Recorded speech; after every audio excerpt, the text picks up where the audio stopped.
दोस्तों आप सभी का बहुत बहुत स्वागत है हमारे चैनल में। इस वीडियो के अंदर अभी हम लोग लूसेंट सामान्य ज्ञान इससे रिलेटेड जो है इम्पोर्टेंट 40+ क्वेश्चन जो है इस वीडियो में देखने वाले हैं। तो दोस्तों आप इस वीडियो को बहुत ध्यान से लास्ट तक देखिए और चैनल पर नया है तो चैनल को सब्सक्राइब कर बेल आइकन यानी जो घंटी का निशान है उसे ऑन करके ऑल नोटिफिकेशन पर क्लिक कर दें, ताकि जब भी मैं कोई न्यू वीडियो अपलोड करूँ उसका नोटिफिकेशन जो है आपको टाइम टू टाइम मिल सके। तो चलिए शुरू करते हैं। देखिए यहाँ पर हमारा पहला क्वेश्चन दिया गया है, काजीरंगा राष्ट्रीय उद्यान किसके लिए प्रसिद्ध है। तो देखिए ये काफ़ी इजी क्वेश्चन है और ये काफ़ी बार एग्जाम में क्वेश्चन पूछा जा चुका है। तो काजीरंगा जो राष्ट्रीय उद्यान है तो ये एक सींग वाला गेंडा के लिए प्रसिद्ध है। आपको याद रखना है, काजीरंगा राष्ट्रीय उद्यान एक सींग वाला गेंडा के लिए प्रसिद्ध है। और ये कहाँ पर स्थित है तो ये असम राज्य में स्थित है। आपको याद रखना है काजीरंगा राष्ट्रीय उद्यान कहाँ पर है, असम राज्य में स्थित है। यूनेस्को में 1985 में काजीरंगा नेशनल पार्क को विश्व धरोहर सूची में शामिल किया गया। कब किया गया? 1985 में यूनेस्को में जो है इसे विश्व धरोहर सूची में शामिल किया गया। NH37 की बात करें तो ये काजीरंगा नेशनल पार्क से होकर गुजरता है। NH जो 37 है ये काजीरंगा नेशनल पार्क से होकर गुजरता है। काजीरंगा नेशनल पार्क को 2006 में जो है टाइगर रिजर्व घोषित किया गया। कब किया गया? 2006 में टाइगर रिजर्व घोषित किया गया। आपको याद रखना है। क्वेश्चन नंबर 2 है, अंतरिक्ष के लिए उड़ान भरने वाला पहला व्यक्ति कौन था। तो उड़ान भरने वाले जो पहले व्यक्ति थे उनका नाम है यूरी गागरिन। ठीक है, इनका नाम क्या है? यूरी गागरिन है। इनको 12 अप्रैल 1961 को जो है यूरी गागरिन को अंतरिक्ष यात्रा के लिए भेजा गया था। कब भेजा गया था? 12 अप्रैल 1961 को, याद रखना है। और इनको किस में बैठाकर भेजा गया था? तो वोस्तोक स्पेस क्राफ्ट में बैठाकर जो है इनको अंतरिक्ष में भेजा गया था। इसके अलावा अंतरिक्ष में जाने वाले प्रथम भारतीय कौन बने थे? तो राकेश शर्मा बने थे, जो कि 3 अप्रैल 1984 में अंतरिक्ष में जाने वाले ये पहले भारतीय बने थे। ठीक है, और अंतरिक्ष में मतलब भारतीय मूल की अंतरिक्ष में जाने वाली भारतीय मूल की पहली महिला कौन बनी थी? तो उनका नाम है कल्पना चावला। ये भी क्वेश्चन बहुत बार पूछा जा चुका है कि अंतरिक्ष में जाने वाली भारतीय मूल की पहली महिला कौन थी। तो कल्पना चावला थी। कल्पना चावला की मृत्यु कैसे हुई गई?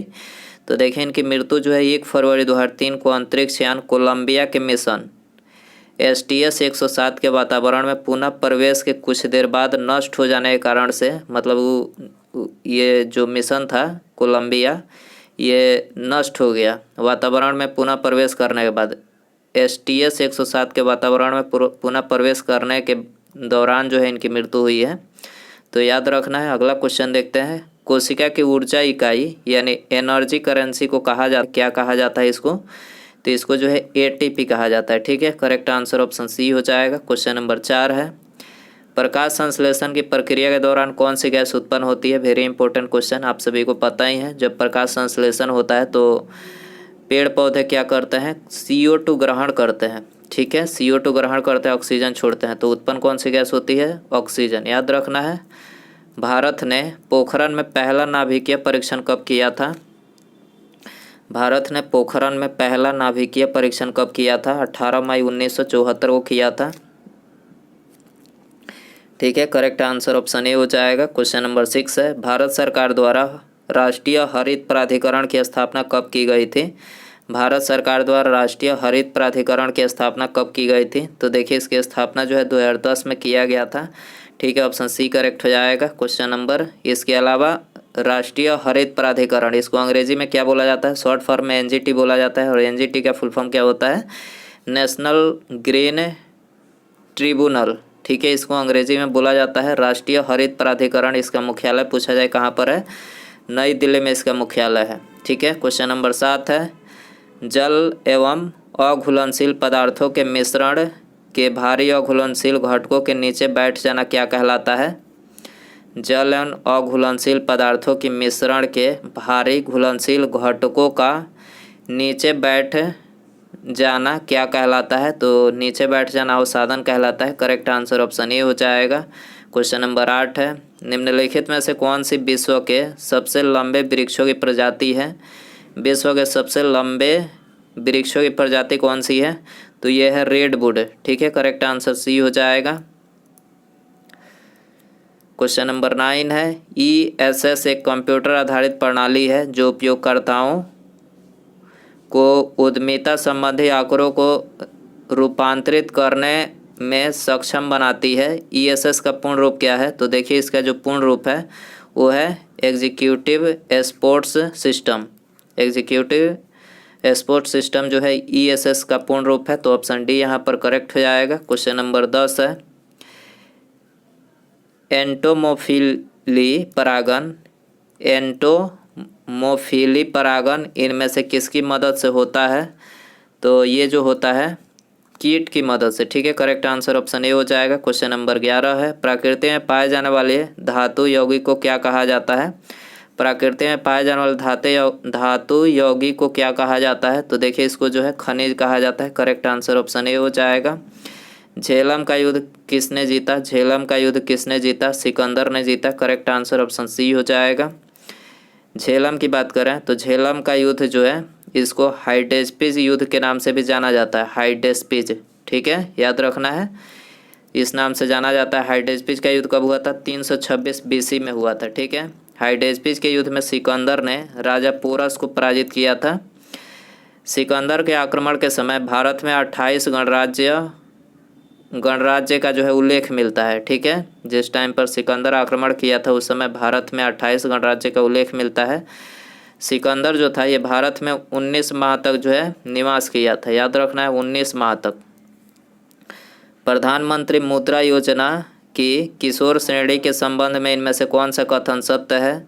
मुद्रा योजना के संबंध में, किशोर श्रेणी के संबंध में आपको बताना है इनमें से कौन सा कथन सत्य है। तो देखिए यहाँ पर दूसरा कथन सत्य है। छोटे कारोबारियों को 50,000 से लेकर 5 लाख तक का ऋण जो है ये मतलब इस करेक्ट है।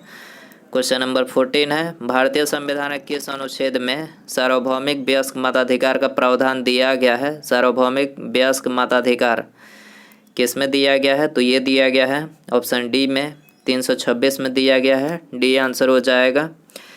भारत का नागरिक जो 18 वर्ष उम्र पूरा कर चुका हो और निर्वाचन आयोग द्वारा तैयार निर्वाचन मतदाता सूची में नाम अंकित हो तो उन्हें मतदान डालने का जो है अधिकार है। ठीक है, यदि 18 वर्ष भारत का नागरिक पूरा कर चुका है, यदि उसका नाम निर्वाचन मतदाता जो सूची होती है उसमें अंकित है तो मतदान करने के लिए एलिजिबल है। ठीक है, इसके अलावा मूल संविधान में मतदाता की जो आयु थी, न्यूनतम आयु कितना रखा गया था? 21 वर्ष रखा गया था। लेकिन 61वां संविधान संशोधन अधिनियम 1989 के द्वारा जो है उम्र न्यूनतम सीमा 21 वर्ष से घटाकर 18 वर्ष कर दिया गया। ठीक है, ये फैक्ट है।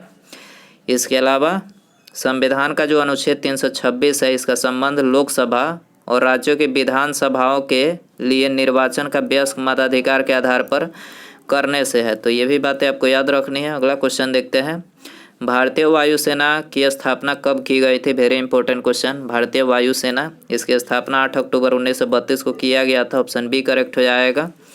इसके अलावा यहाँ पर हमने महत्वपूर्ण संगठन, स्थापना वर्ष और मुख्यालय के नाम लिखे हैं। तो देखिए यहाँ पर पहला दिया गया असम राइफल। तो असम राइफल की स्थापना जो है 1935 में की गई थी। मुख्यालय शिलांग में है। केंद्रीय रिजर्व पुलिस बल CRPF की बात करें तो देखिए इसकी स्थापना 1939 में, मुख्यालय नई दिल्ली में है। होमगार्ड की बात करें तो 1946 में इसकी स्थापना की गई थी। और आप सभी को पता ही है कि इसका मुख्यालय जो है विभिन्न राज्यों में है। NCC की बात करें तो इसकी स्थापना 1948 में, मुख्यालय नई दिल्ली में है। ITBP की बात करें तो 1962 में इसकी स्थापना की गई थी, मुख्यालय नई दिल्ली में है। BSF 1965 में, इसका भी मुख्यालय नई दिल्ली में। NSG 1986 में स्थापना, इसका भी मुख्यालय नई दिल्ली में। RAF 1992 में इसकी स्थापना की गई थी, ये भी नई दिल्ली में इसका मुख्यालय है। ठीक है, अगला क्वेश्चन देखते हैं। डैश भारत का एकमात्र राज्य है जहां संगाई हिरण पाए जाते हैं। संगाई हिरण कहाँ पाए जाते हैं? तो देखिए ये पाए जाते हैं मणिपुर में। ठीक है, तो ऑप्शन बी यहाँ पर करेक्ट हो जाएगा। भारत के प्रधानमंत्री द्वारा राष्ट्रीय कौशल विकास मिशन का शुभारंभ कब किया गया? वेरी इंपॉर्टेंट क्वेश्चन है। भारत के प्रधानमंत्री के द्वारा राष्ट्रीय कौशल विकास मिशन, इसका शुभारंभ जो है कब किया गया? 2015 में। ठीक है, 2015 में किया गया। करेक्ट आंसर ऑप्शन सी हो जाएगा। The journal of employment, interest and money the general theory of employment interest and money नामक पुस्तक के लेखक कौन है? तो देखिए इस पुस्तक को जो है जॉन मेनार्ड किन्स ने लिखा है। ठीक है, जॉन मेनार्ड किन्स ने लिखा है। ऑप्शन ए करेक्ट हो जाएगा। फ्रिज का पानी पीने से कौन सी बीमारी होती है? तो देखिए फ्रिज का पानी पीने से जो है कब्ज होता है। ऑप्शन डी करेक्ट हो जाएगा। बाबर ने इब्राहिम लोदी को किस लड़ाई में हराया था? बाबर ने इब्राहिम लोदी को किस लड़ाई में हराया था? तो पानीपत की लड़ाई में हराया था। ठीक है, ऑप्शन बी करेक्ट हो जाएगा। क्वेश्चन नंबर 21 है, निम्नलिखित में से कौन लोकसभा के पूर्ण प्राधिकार का प्रतिनिधित्व करता है? निम्नलिखित में से कौन लोकसभा के पूर्ण प्राधिकार का प्रतिनिधित्व करता है? कौन करता है? तो ये स्पीकर करते हैं। करेक्ट आंसर बी हो जाएगा। 22 है, निम्नलिखित में से किस वर्ष में महारानी विक्टोरिया की उद्घोषणा में यह ऐलान किया गया था कि इसके बाद से भारत ब्रिटिश राज द्वारा और उनके नाम पर एक राज्य सचिव के माध्यम से शासित होगा? तो ये किस वर्ष ये ऐलान किया गया था? तो ये 1858 में ऐलान किया गया था। ठीक है, महारानी विक्टोरिया के द्वारा। ठीक है, तो ऑप्शन ए करेक्ट हो जाएगा। सिपाही विद्रोह या ब्रिटिश शासन के विरुद्ध आज़ादी की पहली लड़ाई किस वर्ष में हुई थी? तो आज़ादी की जो पहली लड़ाई हुई थी 1857 में हुई थी। ऑप्शन डी करेक्ट हो जाएगा। क्वेश्चन नंबर 24 है, भूमि पर स्थित विश्व का सबसे ऊंचा जलप्रपात कौन सा है? भूमि पर स्थित विश्व का सबसे ऊंचा जलप्रपात कौन सा है?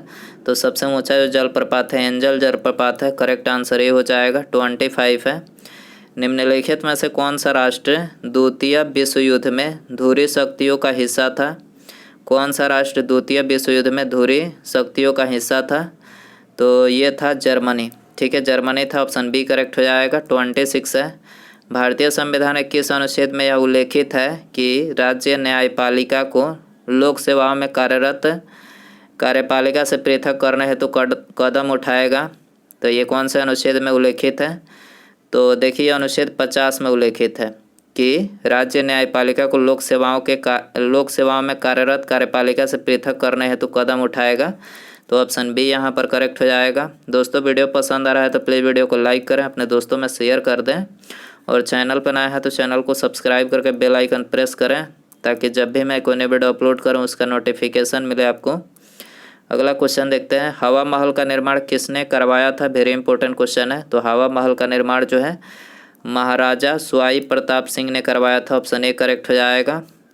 ए पैसेज टू इंडिया नामक उपन्यास के लेखक कौन है? तो देखिए इस उपन्यास को जो है E.M. फोस्टर के द्वारा लिखा गया था। ठीक है, ऑप्शन बी करेक्ट हो जाएगा। भारत छोड़ो आंदोलन किस वर्ष शुरू हुआ था? तो देखिए भारत छोड़ो आंदोलन जो है 1942 में शुरू हुआ था। ऑप्शन ए करेक्ट हो जाएगा। क्वेश्चन नंबर 30 है, OECD यानी organisation for economic cooperation and development का मुख्यालय कहाँ स्थित है?